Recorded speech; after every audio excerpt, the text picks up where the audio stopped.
प्यारी साथ संगत जी, बड़े ही प्रेम और सत्कार से कहना धन निरंकार जी। ये संवाद महात्मा जी एक ब्रह्मज्ञानी संत और बहन जी एक जिज्ञासु भक्त के बीच है। धन निरंकार जी महात्मा जी, आज के सत्संग में वक्ताओं ने सेवा, सुमिरण और सत्संग की महिमा का बखान किया। मन को बहुत शांति मिली। लेकिन जैसे ही मैं यहाँ से बाहर जाने की सोचती हूँ, घर गृहस्थी की जिम्मेदारियों का पहाड़ सामने खड़ा हो जाता है। एक प्रश्न मेरे अंदर कांटे की तरह चुभ रहा है। अगर आज्ञा हो तो पूछूं? धन निरंकार जी बहन जी, जिज्ञासा ही ज्ञान का द्वार खोलती है। निसंकोच पूछिए, ये सद्गुरु का दर है। यहाँ हर शंका का समाधान ब्रह्म ज्ञान की रोशनी में मिलता है। महात्मा जी, हम शास्त्रों में पढ़ते हैं, पुरानी कथाओं में सुनते हैं कि मुक्ति पाने के लिए ऋषियों मुनियों ने अपना घर बार त्याग दिया। वे जंगलों में चले गए, कंदमूल खाकर तपस्या की। शास्त्रों में लिखा है, त्यजेदेकम कुलस्यार्थे ग्रामस्यार्थे कुलम त्यजेत। मोक्ष के लिए सब कुछ त्यागना पड़ता है। परंतु हम निरंकारी भक्त तो गृहस्थ में हैं। हम नौकरी भी करते हैं, बच्चे भी पालते हैं और माया के बीचों बीच रहते हैं। मेरा तर्क ये है कि क्या दो नावों में सवार होकर हम कभी उस परम पद तक पहुंच पाएंगे? क्या हमारी ये मिलीजुली भक्ति हमें वास्तव में मुक्ति दिला सकती है, या हम बस खुद को तसल्ली दे रहे हैं?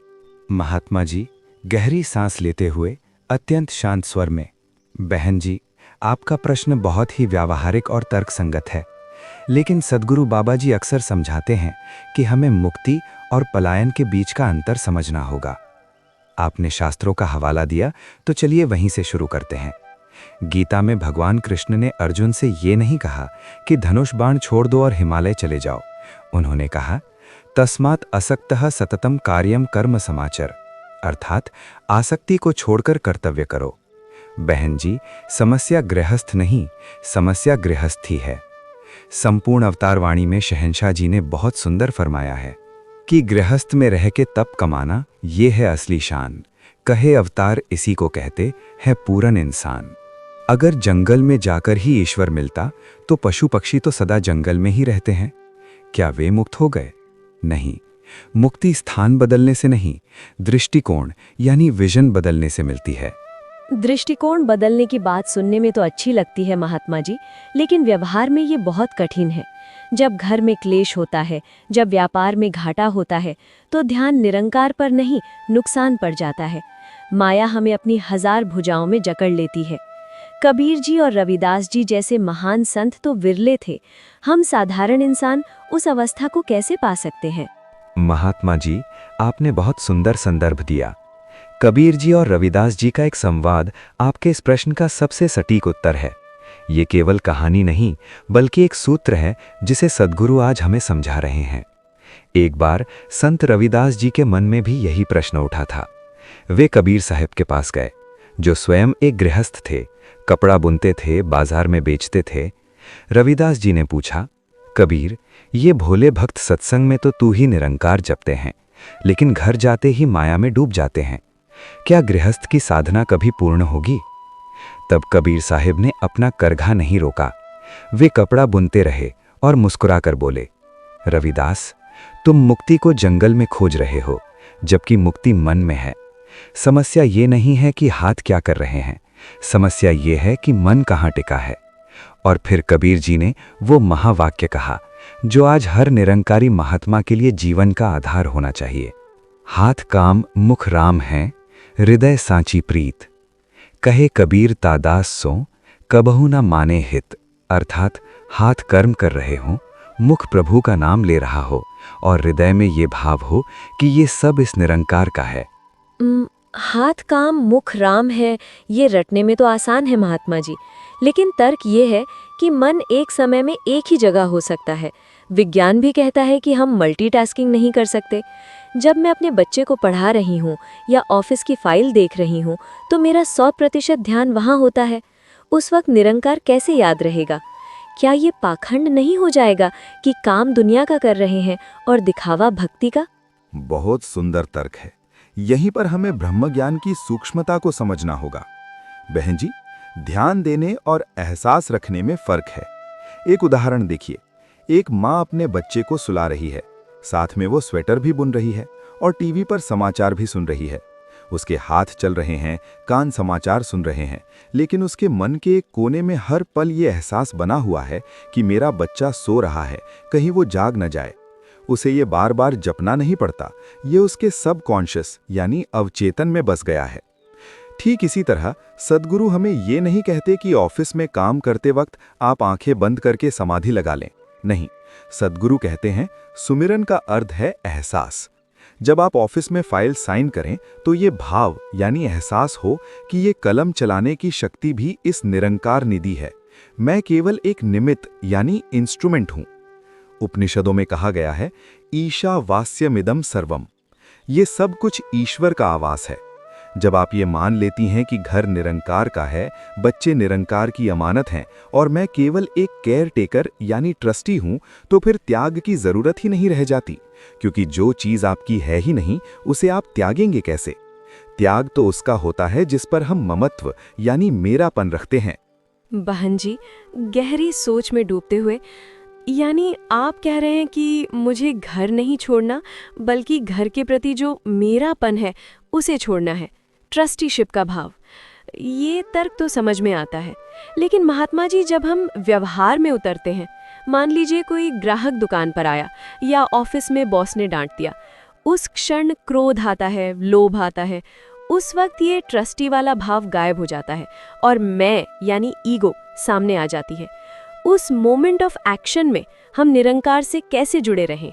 बिल्कुल सही पकड़ा आपने। यही वो बिंदु है जहां 99% भक्त अटक जाते हैं। ज्ञान सुन लेना आसान है, उसे जीना कठिन है। कबीर साहिब ने रविदास जी को इसका एक अद्भुत रहस्य बताया था, जिसे हम दृष्टि का रूपांतरण यानी ट्रांसफॉर्मेशन ऑफ विजन कहते हैं।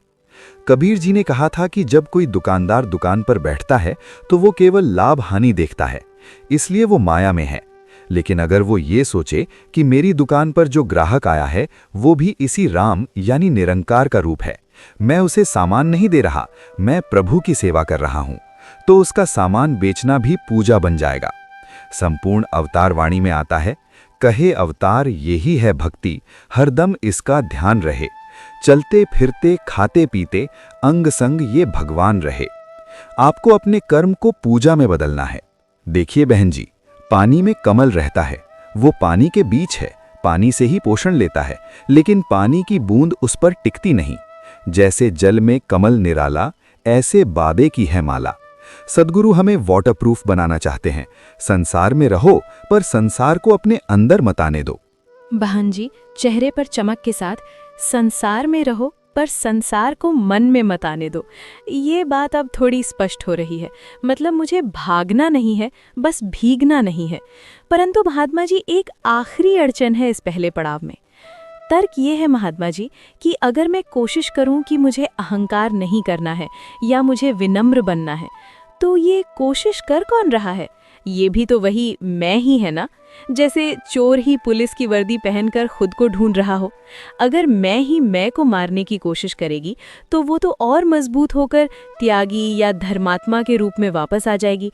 तो फिर इस चक्रव्यूह से निकलने का रास्ता क्या है? ये तो असंभव लगता है। ये जो कर्तापन का भाव है कि मैं कर रही हूँ, शास्त्र कहते हैं कि जब तक मैं है तब तक मुक्ति नहीं। एक गृहस्थ इस मैं को कैसे मारे, क्योंकि गृहस्थी तो चलती ही मैं और मेरे से है। महात्मा जी की आंखों में एक विशेष चमक आ जाती है। बहन जी, आपने आज संवाद को उस ऊंचाई पर पहुंचा दिया है जहां बड़े बड़े ज्ञानी भी मौन हो जाते हैं। आपने बिल्कुल सही पकड़ा, चोर खुद को कभी नहीं पकड़ सकता। यही कारण है कि कबीर साहिब ने कहा था कि मैं को मैं के बल से नहीं मारा जा सकता। यहाँ तर्क काम नहीं आएगा, यहाँ विज्ञान काम आएगा। देखिए, आप अंधेरे को कमरे से बाहर धक्के मारकर नहीं निकाल सकती, चाहे आप कितनी भी पहलवान क्यों ना हो। क्यों? क्योंकि अंधेरा कोई वस्तु है ही नहीं, वो तो प्रकाश का अभाव है। अहंकार भी अंधेरे जैसा है, ये वास्तव में है नहीं, ये सिर्फ बोध की कमी है। इसका उपाय लड़ना नहीं बल्कि जागना है। संपूर्ण अवतार वाणी में शहंशाह जी ने स्पष्ट फरमाया है, सब कुछ है इस दाते वाला, क्या है जो तू अर्पण करे, तन मन धन है इसकी माया, क्यों ना नाहक अभिमान करे। बहुत बढ़िया, बहुत सरल तरीके से समझाया आपने महात्मा जी। आज आपने मेरी विक्टिम मेंटालिटी को खत्म कर दिया। पर अब आखिरी सवाल, जो मुझे और मेरे जैसे युवाओं को जोड़ता है। आज का ज़माना डिजिटल है, इंस्टेंट है। हम घंटों समागम में बैठकर सत्संग क्यों सुने? हम घर पर YouTube पर 10 मिनट का वीडियो देख सकते हैं, रील देख सकते हैं। तर्क ये है कि फिजिकल संगत की क्या ज़रूरत है जब ज्ञान ऑनलाइन उपलब्ध है? क्या समय बचाना समझदारी नहीं है? बहुत ही मॉडर्न सवाल है। बहन जी, आप आग का वीडियो देख सकती हैं, आग की फोटो डाउनलोड कर सकती हैं, पर क्या उससे खाना पक सकता है? नहीं, उसके लिए तो असली आग चाहिए। और क्या आप पानी की फोटो से प्यास बुझा सकती हैं? बिल्कुल नहीं। बस यही फर्क है ऑनलाइन जानकारी और प्रत्यक्ष संगत में। ऑनलाइन आपको इन्फॉर्मेशन मिल सकती है, पर वाइब्रेशन केवल संगत में मिलती है।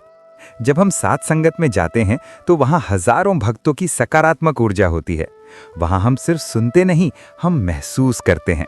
जैसे मोबाइल को चार्जर से कनेक्ट करने के लिए प्लग में लगाना पड़ता है, दूर से चार्जिंग नहीं होती। वैसे ही अपनी आत्मा को चार्ज करने के लिए संगत के माहौल में शरीर को ले जाना पड़ता है। कबीर साहब कहते हैं, कबीर संगत साध की, ज्यों गंधी की बास, जो कुछ गंधी दे नहीं तो भी बास सुबास। इत्र बेचने वाला चाहे इत्र न भी दे, उसके पास बैठने से ही खुशबू आ जाती है। इसलिए संगत में जाना समय की बर्बादी नहीं, बल्कि आत्मा का निवेश है। महात्मा जी, आज आपने तर्क, विज्ञान और उदाहरणों से मेरी सारी शंकाएं निर्मूल कर दी। 1. सिमरन समस्या नहीं, हमारा स्पेस सूट है। 2. सहनशीलता कमजोरी नहीं, तूफान सहने की शक्ति है। 3. दुख सजा नहीं, ट्रस्ट की परीक्षा है। और 4. संगत इन्फॉर्मेशन नहीं, ट्रांसफॉर्मेशन का जरिया है। आइए सद्गुरु माताजी के चरणों में यही अरदास करें कि ये ज्ञान केवल हमारी बातों में नहीं, हमारी किरदार में उतर आए। धन्य निरंकार जी।